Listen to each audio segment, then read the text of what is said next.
You're contemplating on starting this business, there's some factors. Oh!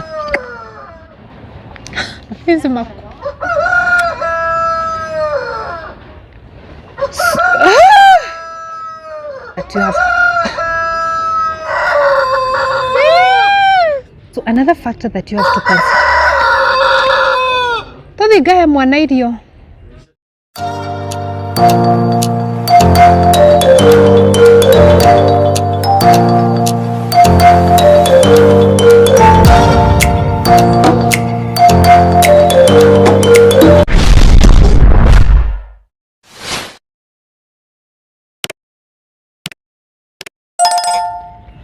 Sometimes I'm just sitting like this and then I think of the story of Jesus in the Bible.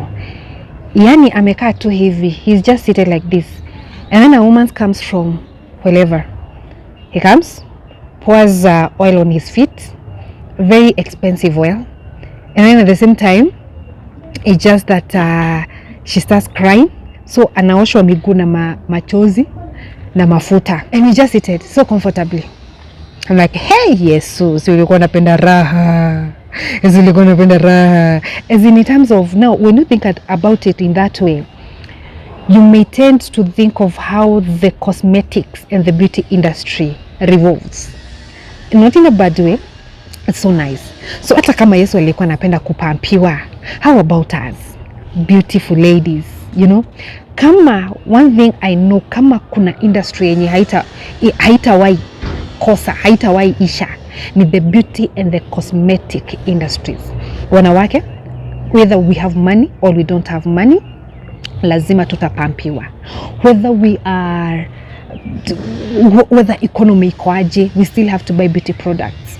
Men lazima wataenda kinyozi. They need to go and be pampered, you know, massaged. They have to go to the barber. I hope I'm audible because of some background noise. Beauty products, we have to buy them. Skincare routines, we have to go through them. It does not matter where we are in this life, but beauty industry will always revolve from one level to the other. Wengine wanataka mkorogo, you still get it. So welcome to today's video. I'm going to be talking about starting and supply of beauty and cosmetics products.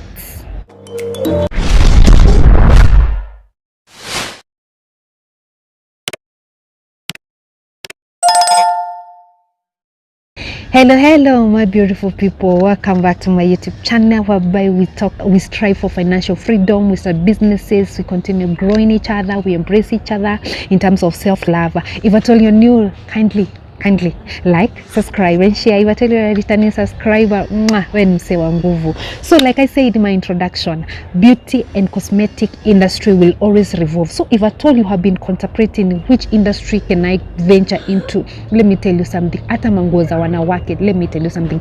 On the streets, those people are making a kill because women, a small percentage of men will have to take care of their skin and everything, but women always will go for it. Even mimi nasemanga, I better skip lunch so that I can buy those lotion. So if you're contemplating on starting these businesses, there are factors that you have to consider.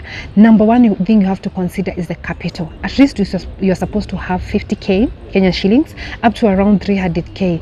That is, it depends on the location and some of the products that you are planning to supply. Another thing that you have to consider, the factors that you have to consider is the location. Is it online? Is it physical? So the online thing, of course, is going to be much cheaper for you to start. When it is supposed to be a physical shop, it is going to require, because now you have to pay rent, you have to hire somebody to take care of these things, you have to pay storage. The location, it's very important. Definitely, huwezi peleka kitu, let's say like wigs to ushago huko interior. Those people, they just need Vaseline, they just need the eye pencil for 20 bob and they are good to go. You have to consider target market, like for under 16 like us.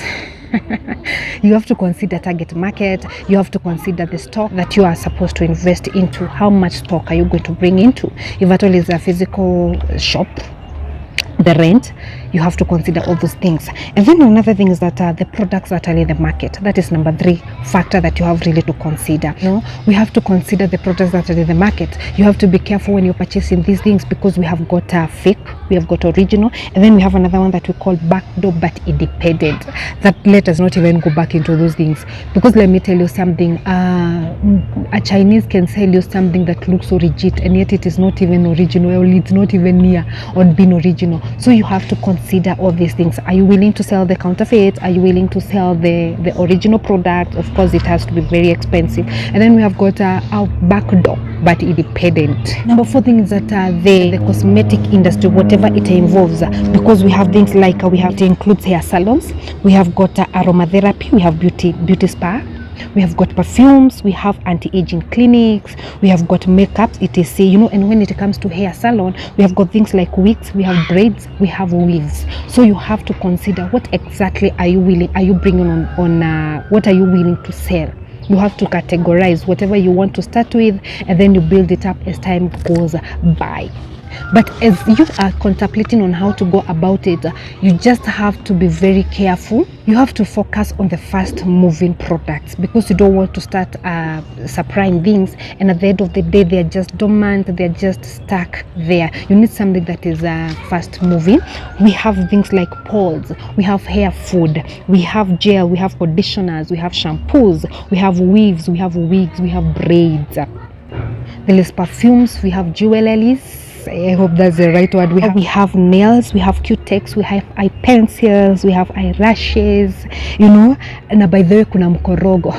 If at all you're in a position to mix all these things, because by the time somebody has decided to go ahead and koroga herself, that is her own decision. If at all you have the know-how on how to go about the mkorogo, include it there, katambe, then you have to be very careful, because let me tell you something. You see, like now sometimes you go to buy a human hair at a certain shop and they're like, give me 5 minutes.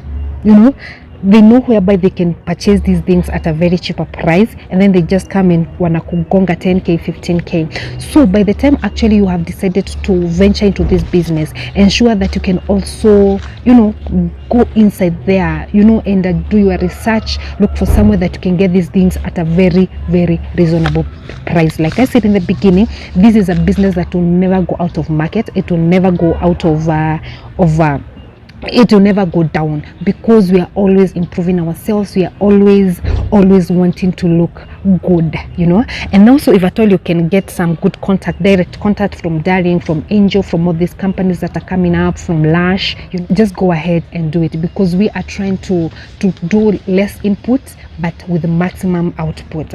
So my dears, I just hope that I've inspired somebody.